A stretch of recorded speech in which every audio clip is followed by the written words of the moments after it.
小紫さんがいない。おめえよ、アホンダラ。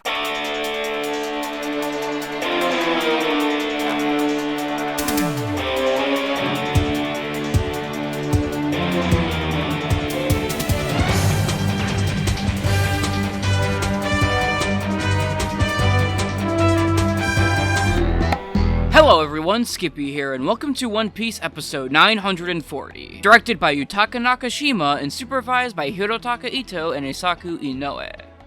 Just like how last episode required a real sense of grandeur with its direction and overall execution of the manga, this episode requires that all as well due to being the culmination of what was set forth previously with the death of Shimotsuki Yasuie. The staff on board here is definitely a lot more promising on paper when compared to last week, with Yutaka Nakashima and his recent skyrocket into the league of some of the strongest directors on the show, with tons of eye candy and impactful storyboarding that make his episodes feel punchy and vibrant, and two of the strongest supervisors on the series, Ito and Inoue, with their absurdly polished art that hinges on both of their rather interesting and personalized line work. Put that all together and we should likely be getting what could be one of the strongest episodes in this arc bar none, and one of the most powerful send-offs to a character in general, that may even usurp what was on display last week. So will episode 940 make a stance and give the hero of the Alliance his rightful end to his story? Well, prepare your tear ducts and let's find out.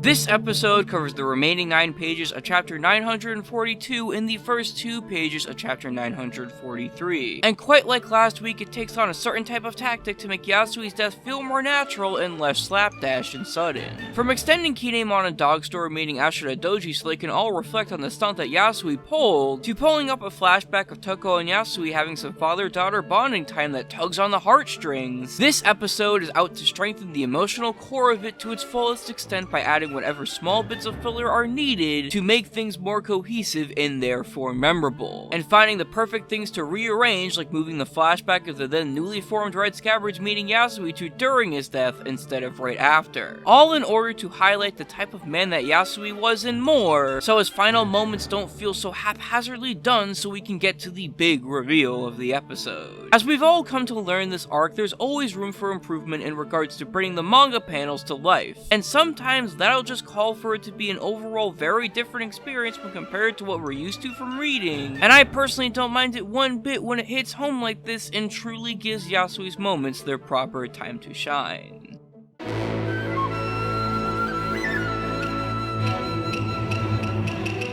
With his rapid improvement never once showing signs of slowing down, it's clearly a no-brainer as to why Yutaka Nakashima was chosen for such a big episode like this, and that's 100% evident in his storyboarding efforts here. On top of just being full of that great eye for compositing and color that adds so much visual flair to both the major and minor moments of the episode, there's also some absurdly creative compositions that tell a story within such simple tactics, by visibly showing the words that have a stranglehold on Orochi's heart weighing him down, and using every single chance there is to use the flower petals in interesting ways, such as showing them reflections of our allied forces as Yasue's death approaches, and making them progressively more red as he gets more and more fatally wounded. While the board itself may be a bit lacking in terms of the overall scale of the environments, the absolute creativity and yearn to make something that feels visually interesting and on par with this arc's overall standard makes up for that fully. Showering Inoue and Ito's great corrections in the best that is visually possible, and showing just how and why even the most dialogue-centric of episodes can benefit from such wonderful direction and boarding. It may have all been a bit different in execution when compared to the source material, sure, but just like with 939, I don't think it would have hit in quite the same way if it wasn't. And that leaves me with nothing but positive feelings towards the former daimyo of Hakumai's end, and high hopes for next week's episode 941. It's easy to expect the episode after such a well-crafted one to be rather ho-hum when coming back down from such a major high, but the overall board and direction looks extremely solid and packed full of emotional wit for the upcoming big character moments, and what looks to be Masayuki Takagi's corrections look like they're on the stronger side of stuff he's produced series-wide. It might be safe to keep my expectations fairly in check due to the possibility of being disappointed lurking in the shadows, but I'm gonna be going in with my head held high regardless and hoping for the best with the exciting events that are about to unravel. Anyways guys, that's it for now. I'm Skippy, and young Kinemon is gonna take some getting used to.